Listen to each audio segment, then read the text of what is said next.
You want to know what's funny is that I got my undergrad in communication with a minor in business and philosophy. It's like I knew I wanted to start a business talking about these things. Welcome back to my channel. My name is Jasmine. I'm a holistic nutritionist, energy healer, and hypnotherapist. And on my channel, we talk about health, wellness, spirituality, subconscious mind, and so much more. So if you're new, go ahead and hit the like and subscribe button and let's dive right in. So I want to talk about this idea of our words carry vibration. Now, I first got introduced to this topic, oh my gosh, years ago, and I think it was from Abraham Hicks, which we all love some Abraham Hicks. But I'm going to be taking this really a step further than just the law of attraction, because really our words create our reality. And so really, let's start. When we think about the work of Dr. Emoto, which I've talked about before, and his experiments with water. So he would have people say things to water like, I love you, I'm so grateful for you. And he would also have another group say things like, I hate you, and just these awful words. And literally the water would perform differently as they would look at it under a microscope. So the words of love and peace and joy and happiness and these high vibration words would literally create these beautiful crystalline structures in the water. Whereas hate and sending off these bad lower vibration frequencies to the water would create these jagged, rough, not symmetrical crystalline structures to the water. And so here's the thing. Our bodies are 75% water. So if you are saying words that you don't like, that are not a high vibration, think of what that is literally doing to your body. You are influencing the cells in your body simply by the words you say. And I want to clarify, this doesn't mean just speaking out loud. This can also be the thoughts that we think. And now I really want to preface and set the stage, because I'm not just talking about saying affirmations all day. While yes, this kind of goes along those lines, but I really don't think that that's the way to truly heal.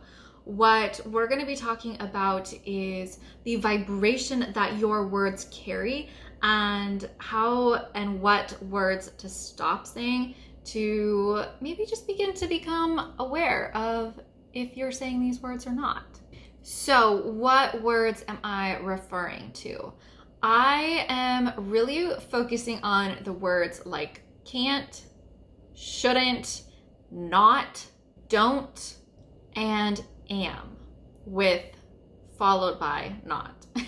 Because here is the thing. The mind does not understand, our subconscious mind that is, does not understand the words don't, shouldn't, can't. And so whenever I have my clients fill out a hypnotherapy form, I always ask them, what would you like? And so often I see, I don't want pain. I don't want sickness. I don't want to be fat. Think of it this way. If you are telling your mind, I don't, the mind doesn't recognize that. It just hears, am fat, am sick, am stressed, am anxious, am depressed, right? Whatever it is. And so we have to really, really be clear with the language and intention in which we are actually looking to program our mind.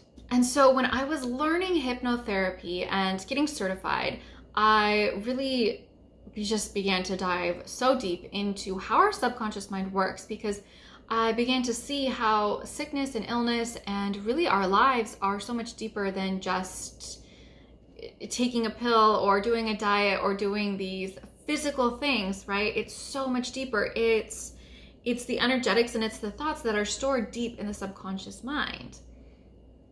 And one of the most important things that they taught us was anything that you follow with I am can create your reality. So here's the thing. People say things like, I am fat, I am dumb, I am, you fill in the blank. You've heard it. But there's also, I think that we all know that you shouldn't be saying that. But there are other things too, like I am such a procrastinator, or I am so clumsy.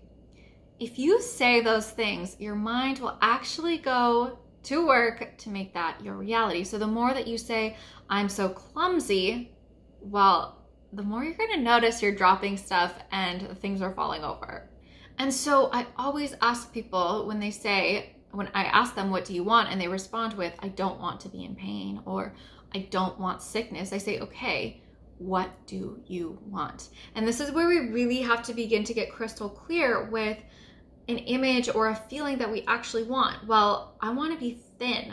I want to be happy. I want to be radiant. I want to be joyful. I want to have abundance. I want to be in balance with my body. I want to have harmony in my body, right? And I'm sure as I'm saying these things, you can feel the difference. And also going back to the whole affirmations thing, this doesn't mean that you have to say these things 100 times and try to make yourself thin or make yourself successful or make yourself healthy by saying these things. It's not really about that. It's about the energetics of the words which you are choosing to think and choosing to say, because we can consciously interrupt these thought patterns and these words in which we speak to actually create our reality. So I want to take this a step deeper though and talk about certain things that we say in conversations, right? These little tweaks to our language that truly, I believe, can massively change your life, massively. And you're going to begin to notice these. Once I tell you, you guys, you can't unlearn, you can't unhear these things. And once I began to really recognize this and pay attention to it, I see people do it all the time. And I just am, I'm aware. And I consciously choose to not say these things and not have them in my vocabulary because I don't want it part of my reality. The very first one, I hate, you fill in the blank. I never use the word hate. It's just, I think that it's such a low vibration word, and it's such a strong word that I don't even believe that it's good to have that energy in our body, like even running through. So as I say all of these words, no, I'm just saying them for educational purposes, and they're not words that I typically say. Number 2 is I wish. I never say I wish, because saying I wish puts something way out in the future of it's not going to be here. It's not attainable. And so your mind is going to go ahead and make it so that you continue to wish for it, right? So rather than saying I wish for, you're going to want to say I have. Another really big one, and this is a big one, you guys. I never will say I can't afford this. Even if something is out of my price range, even if something is really that I can't afford it, I will never say I can't afford this. Because what that does, and I mean, just feel that energy for a second when you say I can't afford it. It's that it feels constricting, it feels limiting, it's pretty down, to be honest. Like, feels pretty helpless, victim. And here's the thing. There's no judgment about any of these words because I used to say all of these things. Okay, so as we know better, we do better. And when we say things like, I can't afford this, we are sending out a signal to the universe that you can't afford this. So what can we say instead? Here's the thing. We actually don't even have to have a reason. You can just say no. You can just say no. People think that we have to have like these reasons and excuses and justify things. You can literally just say no. Not right now. It's not in alignment for me right now. I'm good, thank you. And you can leave it at that. We really, our minds think that we have to justify things and that we have to explain ourselves and prove ourselves. We don't. We really don't.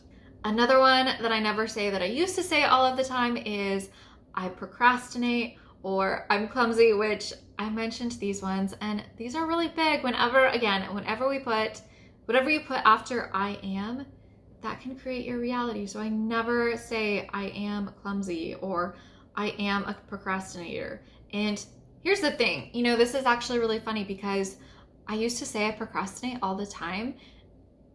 And I actually used to procrastinate all of the time.